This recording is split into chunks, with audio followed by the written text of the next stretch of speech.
आज Doubtnut app download करें। Doubtnut पर अपने सभी गणित, रसायन विज्ञान, भौतिक विज्ञान और जीव विज्ञान के डाउट्स का करो सफाया।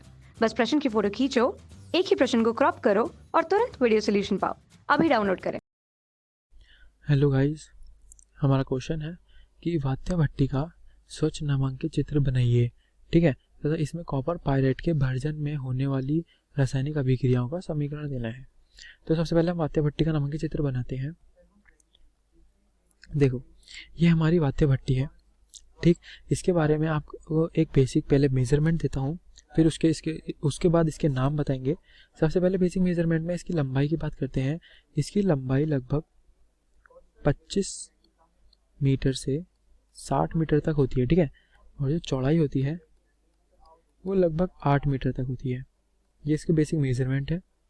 ठीक है, इसका नीचे का पोर्शन पतला जैसे आप देख रहे होंगे और ऊपर का पोर्शन और ज़्यादा संकरा होता है।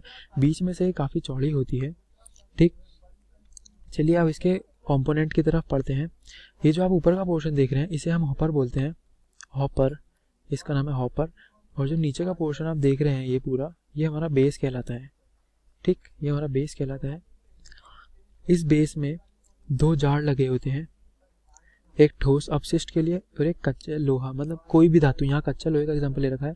कोई भी धातु, गलित कोई भी धातु वो इस जार में आएगी और जो हमारा अपशिष्ट है, जो कि जितनी भी गंदगी है, जितना भी धातुमल है, वो सारा इस जार में आएगा। ठीक है, यहाँ पर हमारा एक पोर्ट होता है। यहाँ से हमारी निष्कासित गैसेज, जितनी भी वेस्ट गैसेज हैं, जैसे कि कार्बन डाइऑक्साइड है, कार्बन मोनोऑक्साइड है और कोई भी जितनी भी वेस्ट गैसेज हैं, वो सारी इस पोर्ट से निष्कासित हो जाती हैं। ठीक है, अब यहाँ पे इसमें यहाँ पर 2 होल दिए गए हैं। ये देखिए, इन्हें हम बोलते हैं टोयर्स। ठीक, टॉयर्स कहते हैं इन्हें, टोयर्स। ठीक, इन टोयर्स का क्या काम होता है? ये भट्टी के अंदर ना ऑक्सीजन और वायु, ठीक है, उसको बहुत ही उच्च तापमान पर भेजते हैं। बाहर कहीं कंबशन होता है, बाहर आग जलती है, उससे हमारी गर्म वायु इस टोयर्स के थ्रू 2200 केल्विन टेम्परेचर तक यहाँ से इस टोयर्स के थ्रू अंदर जाती है। ठीक है, और इस भट्टी में नीचे से ऊपर जाने पर इसका जो तापमान है वो कम होता जाता है। ठीक, अब मैं आपको बताता हूँ इसकी वर्किंग। पहले से हम रफ कर लेते हैं। चलिए अब इसकी वर्किंग देखते हैं। देखिए, यहाँ पे हमारा मिश्रण होता है। ठीक, उस मिश्रण में हमारे पास हमारा अयस्क होता है, उसमें हम कोक मिलाते हैं, उसमें हम गालक मिलाते हैं। ठीक, ये दोनों चीज़ मिलकर हमारा एक मिश्रण तैयार करती है पाउडरी फॉर्म में। उस मिश्रण को हम इस हॉपर में डाल देते हैं। यहाँ पर एक ट्रायंगुलर प्लेट लगी होती है। इस ट्रायंगुलर प्लेट के थ्रू ये भट्टी में गिरता है, ये मिश्रण हमारा भट्टी में गिरता है।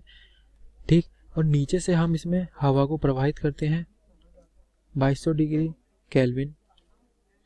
2200 डिग्री केल्विन पर ये हवा ऊपर प्रवाहित होती है। ठीक, तो अब क्या होता है हमारा, जब ये हवा, गर्म हवा इस मिश्रण से जाकर मिलती है तो ये अलग अलग टेम्परेचर पर अलग अलग रिएक्शन देती है। ठीक है, अलग अलग टेम्परेचर पर अलग अलग रिएक्शन हमें देती है। और हमें अंत में, बिल्कुल अंत में, यहाँ पर हमें पहले धातुमल मिलता है, क्योंकि धातुमल बाहर में हल्का होता है, उसका जो गलनांक है वो भी कम होता है और वो हमारा गलित धातु के मिश्रण में विलय नहीं होता, तो इसलिए वो उसके सतह पर तैरता रहता है। उसे हम इस वाले जार के थ्रू, पहले जो ठोस अपशिष्ट का जार है, बाउल है, उसके थ्रू हम उसमें इकट्ठा कर लेते हैं और जो हमारा गलित लोहा है या जो भी गलित धातु है उसको हम इस जार के थ्रू इकट्ठा कर लेते हैं। तो इस तरीके से इसकी वर्किंग होती है।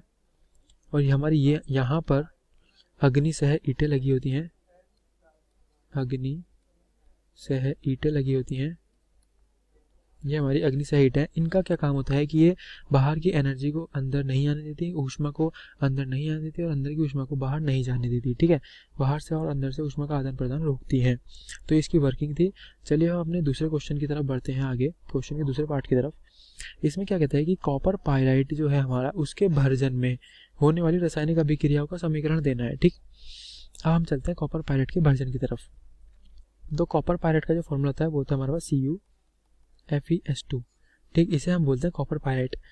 ठीक है, और हमारी भर्जन की जो डेफिनेशन होती है, एक बार वो देखते हैं। कॉपर पायराइट के भर्जन से स्टार्ट करने से पहले भर्जन की डेफिनेशन हमारी ये होती है कि किसी भी अयस्क को उसके गलनांक से नीचे वायु की उपस्थिति में गर्म करना भर्जन कहलाता है। तो हम क्या करेंगे, देखिए, हम कॉपर पायराइट को वायु की उपस्थिति में गर्म करेंगे। कॉपर पायरेट को वायु की उपस्थिति में हम गर्म करते हैं तो हमें क्या मिलेगा। जो हमारा कॉपर पायरेट है ना वो ऑक्सीकृत हो जाएगा और क्यूप्रस सल्फाइड और फेरस सल्फाइड देता है, ठीक है, Cu2S और FeS देता है, FeS, और साथ में SO2 गैस निकाल देता है। इसका नाम है cuprous sulphide, cuprous sulphide, cuprous sulphide और फेरस सल्फाइड। ठीक, इसे हम एक बार बैलेंस कर लेते हैं।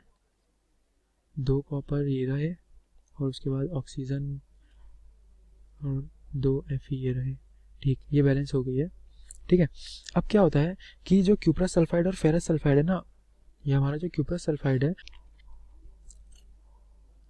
अब देखिए ये जो हमारा क्यूप्रस सल्फाइड बना और फेरस सल्फाइड, ठीक है, जो क्यूप्रस सल्फाइड और फेरस सल्फाइड का ना कुछ भाग हमारा क्यूप्राइट और फेरस ऑक्साइड में बदल जाता है। ठीक है, क्यूप्राइट और फेरस ऑक्साइड में बदल जाता है। देखिए मैं बताता हूँ आपको करके। ये हमारे पास फेरस सल्फाइड है, इसका ऑक्सीकरण होगा तो ये फेरस ऑक्साइड और SO2 में बदल जाएगा। इसको हम बैलेंस कर लेते हैं, 2Fe 3 और ये 2SO2। ठीक है, इसका नाम है फेरस ऑक्साइड, फेरस ऑक्साइड। और जो हमारा क्यूप्रस सल्फाइड था वो क्यूप्राइट में कन्वर्ट हो जाता है। क्यूप्रस सल्फाइड हमारा क्यूप्राइट में, क्यूप्राइट का हमारा फॉर्मूला था है Cu2O और यहाँ से भी SO2 निकलती है। इसे हम बैलेंस कर लेते हैं, 2 3, ये 2 लगाया और यहाँ पे 2। ठीक है, इसको हम बोलते हैं क्यूप्राइट, क्यूप्राइट। तो इस तरीके से हमारा कॉपर पायरेट का वर्जन कंप्लीट होता है। एक बार फिर से देख लेते हैं इसे हम। जो हमारा कॉपर पायरेट है, ठीक है, उसका ऑक्सीकरण हुआ, ठीक, उसने हमारे दो हमारे तत्व दिए, 2 यौगिक दिए हमारे। उसका नाम है क्यूप्रस सल्फाइड, पहले का नाम क्यूप्रस सल्फाइड, दूसरे का नाम है फेरस सल्फाइड। ये क्यूप्रस सल्फाइड और फेरस सल्फाइड, इनका कुछ पोर्शन फिर से ऑक्सीकृत होएगा और हमारा फेरस ऑक्साइड और क्यूप्राइट में कन्वर्ट हो जाएगा। तो ये हमारा क्वेश्चन का कंप्लीट आंसर था। आई होप आपको वीडियो समझ आया होगा। Thank you for watching. कक्षा 6 से 12वीं से लेकर नीट, IIT, JEE वो एडवांस के लेवल तक 1 करोड़ से ज़्यादा छात्रों का भरोसा। आज ही डाउनलोड करें डाउटनेट ऐप या व्हाट्सएप करें अपने सारे डाउट्स 8400 400 400 पर।